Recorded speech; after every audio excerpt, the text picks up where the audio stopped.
মানে অত্যন্ত খারাপ, আর দাঁড়িয়ে থাকা যাচ্ছি না, মানে কন্টিনিউ ভাবে যাচ্ছি, মানে গোটা পৌরসভাতে 3 দিন ধরে এইভাবে ফিরছি।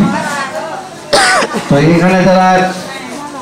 এখানে কিছু মানুষ আসছেন, আপনারা বিভিন্ন জায়গা থেকে এসে এখানে বাড়ি করেছেন, কিন্তু অরিজিনালি যারা এখানে থাকতো তারা কিছু উঠে গেছে ঠিক ওই বরগুনপাড়া নতুন দিকে, তো হারিপোকরা, তারপরে টকরপাড়া, এই কয়েকটা জায়গায় উঠে গেছে। তারপরে যারা এখানে হাতে গোনা কয়েকজন মধ্যে স্থানীয় কিছু লোক আছেন, যারা সকালে উঠে আমার সাথে দেখা হয়, বিকেলেও দেখা হয়, দুপুরেও দেখা হয়, সবসময় দেখা হয়নি।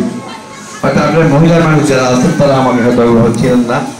আমার শৈশবকাল থেকে শুরু করে এখন তো আপনাদের যারা স্বামী বা কারো শ্বশুর, কারো চাচা, কারো ভাই, কারো সন্তান, দীর্ঘদিন একসঙ্গে মানুষ হয়েছি আমরা।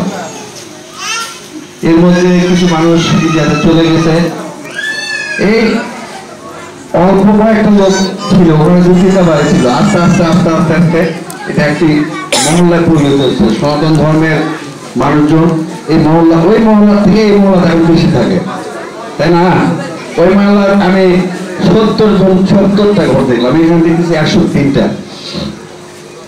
তো আমরা এমন একটা সময় উপস্থিত হয়েছি দুর্গা পূজার জন্য, যে টাইমে গোটা বাংলাদেশ শুধু না, গোটা পৃথিবী করোনার প্রভাবের জন্য মানুষের জীবনের চলাফেরা সব সংকুচিত হয়ে এসছে।